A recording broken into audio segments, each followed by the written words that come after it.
महोदय, आज विश्व के अधिकांश शिक्षा विशेषज्ञ विश्वविद्यालय शिक्षा को न्यून करने के पक्ष में हैं, लेकिन हम जानते हैं कि हमारे यहाँ ऐसा करने से एक विशेष समस्या खड़ी हो जाएगी। जिन लोगों को शताब्दी से उच्च शिक्षा पाने का अवसर नहीं मिला है, वे स्वाभाविक ही यह महसूस करते हैं कि विश्वविद्यालयों की शिक्षा के अवसर कम करने से उन पर प्रभाव पड़ेगा और शिक्षा का झुकाव वर्ग विशेष की ओर ही बना रहेगा। हम निश्चय ही ऐसा नहीं चाहते। हमें एक ऐसी संतुलन की खोज करनी है जिसके अंतर्गत कुछ परिवर्तन किए जा सके और साथ ही जिन व्यक्तियों को उच्च शिक्षा पाने का अवसर पहली बार मिला है, वे उनका लाभ उठा सकें। इसलिए अगर किसी समस्या के बारे में अन्य देशों के ऊंचे दर्जे के शिक्षा शास्त्री उस विचार को यहाँ की परिस्थितियों में कहाँ तक स्वीकार किया जा सकता है, इस संबंध में हमारे पास कोई मार्गदर्शक सिद्धांत नहीं है, न ऐसे कोई उदाहरण हैं जिनका लाभ हम उठा सकते हैं। हमें हर संभव अपना रास्ता स्वयं बनाना है। यह तभी हो सकता है जब हम इन मामलों पर और ज़्यादा गहराई से सोचें और नए प्रयोग करने के लिए तैयार रहें। अधिकांश तथाकथित देशों में लगातार सैकड़ों योजनाएं तैयार की जा रही हैं।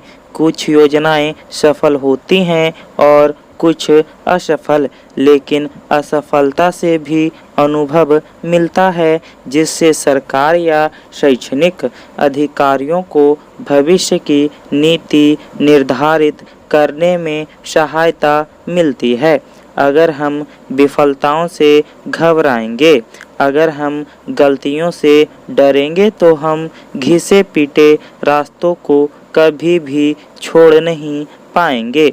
सार्वजनिक जीवन के मानदंडों के बारे में बहुत चर्चा होती रहती है। मैंने हमेशा ही इस पर काफ़ी जोर दिया है। अगर हम भारत को एक विशेष राष्ट्र बनाना चाहते हैं, अगर हम उसे एक विशेष स्थान होने का श्रेय देना चाहते हैं, तो हमें सभी क्षेत्रों में मानदंड उच्च रखने होंगे, चाहे सार्वजनिक जीवन हो या निजी जीवन। प्रश्न यह है कि हम कैसा देश चाहते हैं। निजी जीवन और सार्वजनिक जीवन को एक दूसरे से अलग करके देखना बहुत कठिन है। अगर कोई व्यक्ति अपने निजी जीवन में किसी प्रकार का अनुचित आचरण करता है, तो आप उससे यह आशा नहीं रख सकते हैं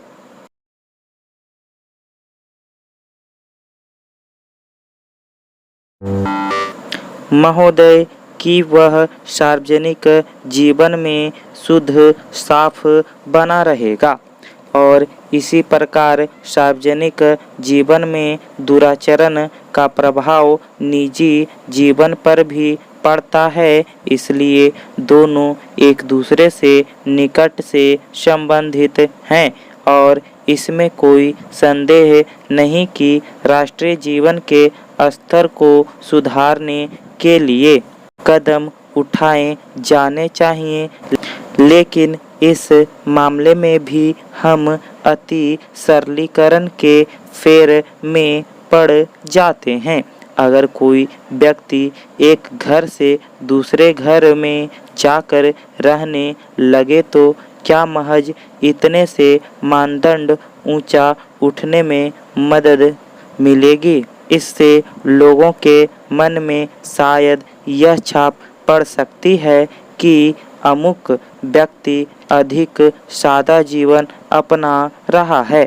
मैं ऐसे लोगों को जानती हूँ कि जिनका जीवन क्रम बहुत सादा है, लेकिन बैंकों में उनके बड़े बड़े खाते हैं।